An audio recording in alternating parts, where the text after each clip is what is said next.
There comes a moment in your life when the silence of a closed door gets louder than the noise of the hallway you've been pacing in. You prayed, you fasted, you believed, you gave it everything you had. And still, the door didn't open. That's when you have to stop knocking and start walking, not because you're giving up, but because God already answered, and the answer was no. Not because He doesn't love you, but because He loves you too much to let you walk into something that would destroy you.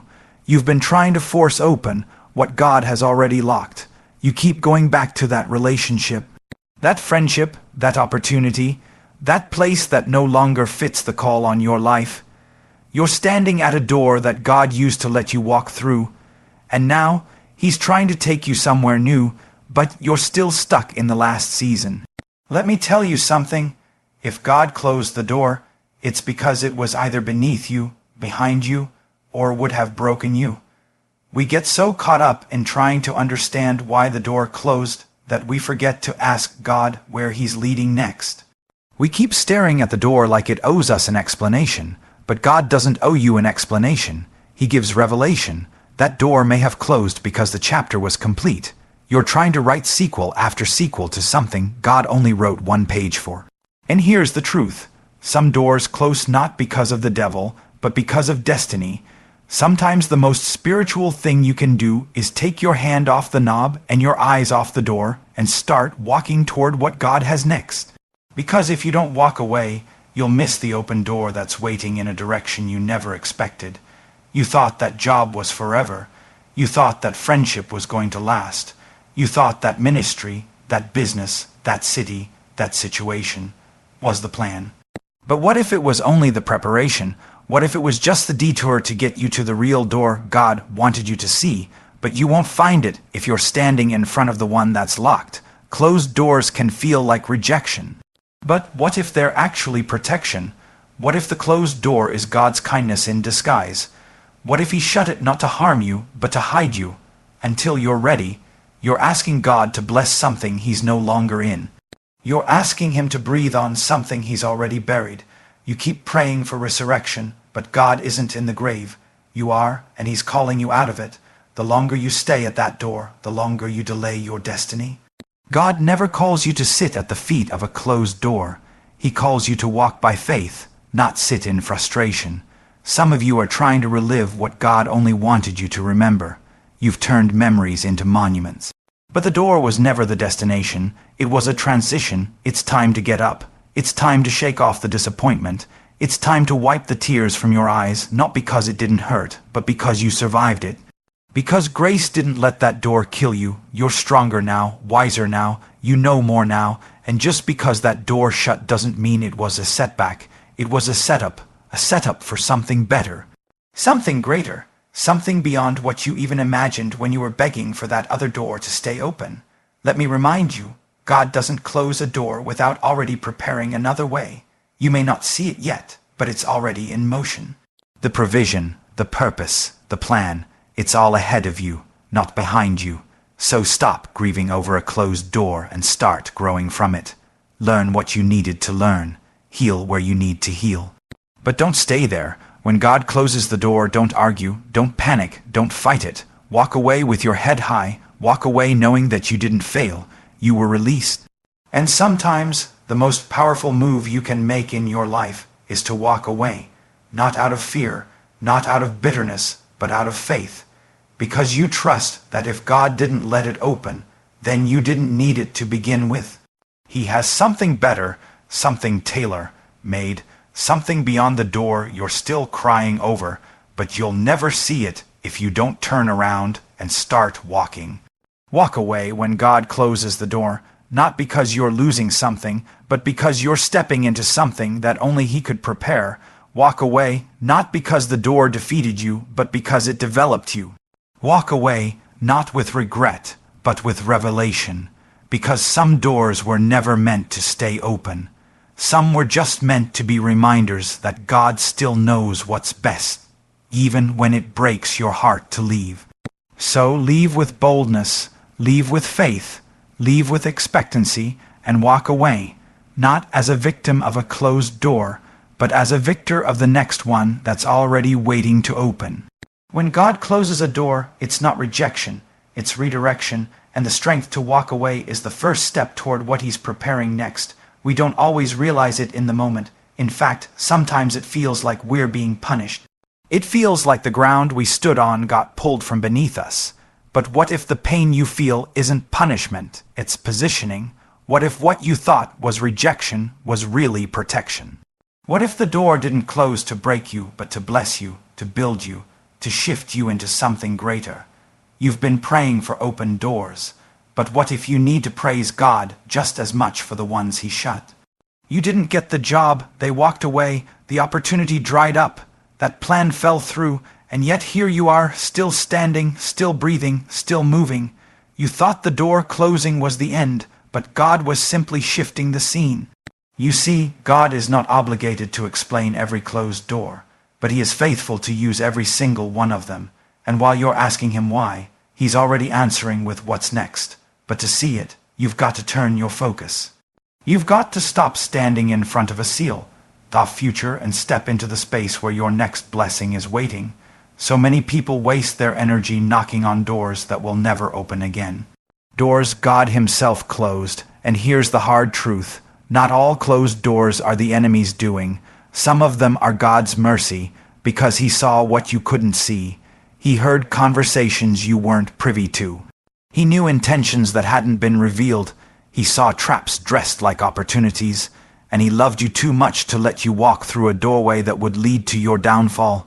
He didn't say no to hurt you.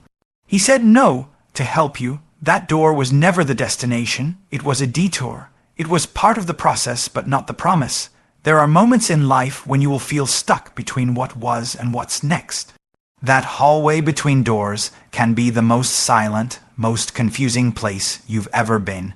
You start questioning yourself. You start wondering if you heard God right. You start blaming yourself for the door closing. But God doesn't measure you by how many doors stay open. He measures your faith by how you respond when they close. Will you trust Him when it doesn't make sense? Will you keep walking when all you wanted to do was stay? Will you have the courage to leave what's familiar for what's promised? Faith isn't just believing God for the door to open. Faith is trusting Him enough to walk away when it doesn't. There is power in the pivot. There is freedom in the release. There is strength in surrender. The ability to walk away is not weakness. It's wisdom. It's knowing that if God shut it, I don't want it. If God blocked it, I don't need it. If God ended it, then it was only for a season, and I refuse to make a shrine out of a season that expired. When God closes a door, you don't stand in mourning. You move in purpose. You take your tears and your disappointment, and you lay them at His feet. Because only He knows what that closed door saved you from. Sometimes the answer to your prayer doesn't come in the form of something starting. It comes in the form of something stopping. You asked God to protect you, and He did. It just looked like rejection. You asked Him to lead you, and He did. It just looked like loss. You asked Him to open the right door, and to do that, He had to close the wrong one first. But instead of recognizing it, you called it failure. You called it betrayal. You called it unfair. What if God was answering the prayer you forgot you even prayed? What if that door closing is the very reason you'll have the strength, the clarity, and the courage to walk into the next chapter? You see, a closed door is a test, not of your ability but of your trust. Can you trust God when the thing you thought He gave you gets taken away? Can you still call Him faithful when He doesn't do what you ask? Can you still follow Him even when the path leads you away from everything that made sense? You won't always understand it. You won't always like it, but you don't need all the answers to obey. You just need to believe that the same God who brought you to the door will bring you through whatever comes after it. Walking away takes faith, not because you're running from something, but because you're running towards something greater. You're not walking away in defeat. You're walking away in expectation, expecting that if God allowed that door to close, then He's already opening one that no man can shut. And just because you haven't seen it yet doesn't mean it's not there. God doesn't always give you the blueprint. Sometimes He just gives you a step, and every step away from what you thought you needed is a step closer to what He's already prepared. That's why it hurts so much. Because it was real, because you loved it, because you poured into it, but the presence of pain doesn't mean the absence of purpose. Just because it wounded you doesn't mean it was wasted. That closed door taught you something. It matured you, it refined you, it deepened your dependence on God, and that growth was necessary. You don't walk in power until you've walked through some pain. You don't know His strength until your strength runs out. That door closing wasn't the end of your purpose. It was the beginning of your awakening. Some of you are still standing at the doorway of your past, replaying what happened, trying to rewrite it, trying to get a different outcome. But God already moved on, and He's not going to bless the place He left. He's not going to breathe on something He's buried. You've got to bury it too. You've got to grieve and let go. You've got to release what's in your hands so He can fill them with something new. That's the real test. Can you let go of good to receive greater? Can you let go of your plans to receive His promise? There is a door that's opening, but it won't look like the last one. It won't feel like the last one. It won't even show up in the direction you were looking. That's the kind of God we serve. He shows up in the unexpected. He moves in the unfamiliar. And if you're still camped outside the door He closed, you'll miss the one He just cracked open behind you. Some doors close so God can reorient your focus, because you were too attached to what wasn't yours, too dependent on what was meant to be temporary, too comfortable in what you outgrew. And sometimes He's got to strip it away so you can be reminded that He is your source, not the door, not the people, not the platform. You can't carry your future if you're still dragging the corpse of your past. You've been anointed for what's ahead, but you've been stuck in what's behind, and God is calling you forward. He's calling you to walk in obedience even when you don't have closure. He's calling you to trust Him without needing a why. That's when you know you're ready, when you can walk away, not because you stopped caring, but because you started trusting. When you can leave the door behind, not because you gave up, but because you gave it to God. There are people who will never understand your decision to walk away. That's okay. They didn't see what God showed you. They didn't feel what He stirred in you. You don't need permission to obey. You don't need consensus to move. When God says go, you move, even if the door never said goodbye, because God knows what He's doing, even when you don't. He sees the full picture. He knows where that door leads. And if He says no, that's not the end, it's the beginning of something better. Something deeper, something more aligned with who He's making you into. You've got to decide who you trust more, your disappointment or your destiny. You've got to decide what voice is louder, your fear or your faith. Closed doors speak, but so does God. And if you get still enough, if you get quiet enough, you'll hear Him whisper, "It's time to go. I've got more for you." And when you hear that voice, don't hesitate. Don't delay, don't shrink back. Take that first step, because the walk away is the walk into. It's the walk into the unknown, into the new, into the divine thing that was waiting all along. Don't look for signs on a door that's already locked. Don't seek confirmation from a place that God already left. Don't let comfort rob you of calling. It takes courage to walk away, but it also takes wisdom, and God will give you both. He will lead you. He will guide you. He will strengthen your every step.